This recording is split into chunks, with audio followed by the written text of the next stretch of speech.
ചില രസം എന്ന് പറഞ്ഞവർ ഇന്നത്തെ സുവിശേഷത്തിൽ യേശു നമ്മളോട് പറയുകയാണ്, നല്ല വൃക്ഷം നല്ല ഫലം തരുന്നു, ചീത്ത വൃക്ഷം ചീത്ത ഫലവും തരുന്നു.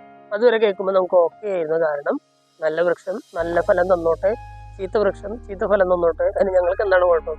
ഇതിന് ശേഷം യേശു പറയുകയാണ്, നല്ല ഫലം തരാത്ത വൃക്ഷങ്ങളെല്ലാം വെട്ടി തീയിലെറിയപ്പെടും.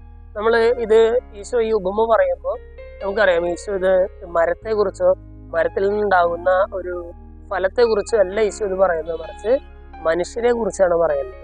നല്ല മനുഷ്യൻ നല്ല ഫലങ്ങൾ എന്ന് പറഞ്ഞാൽ നല്ല പ്രവൃത്തികൾ പുറപ്പെടുവിക്കുന്നു, ചീത്ത മനുഷ്യൻ ചീത്ത പ്രവൃത്തികളും പുറപ്പെടുവിക്കുന്നു.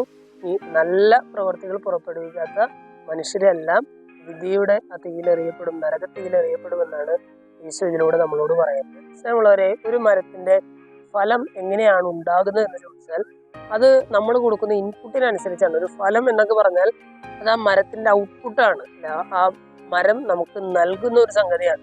ഇപ്പൊ മാവ് നമുക്ക് മാങ്ങ നൽകുന്നു. ആ മാങ്ങ എങ്ങനെയാണ് ഉണ്ടാകുന്നത്? നമ്മൾ ആ മാവിനെ എങ്ങനെ പരിപാലിക്കുന്നോ അതിനനുസരിച്ച് നല്ല മാങ്ങ നമുക്ക് ലഭിക്കും എന്നുള്ളതാണ്. നമ്മുടെ ഒരു ദൗത്യം എന്ന് പറഞ്ഞാൽ വെള്ളവും വളവും കൊടുക്കുക എന്നുള്ളതാണ്.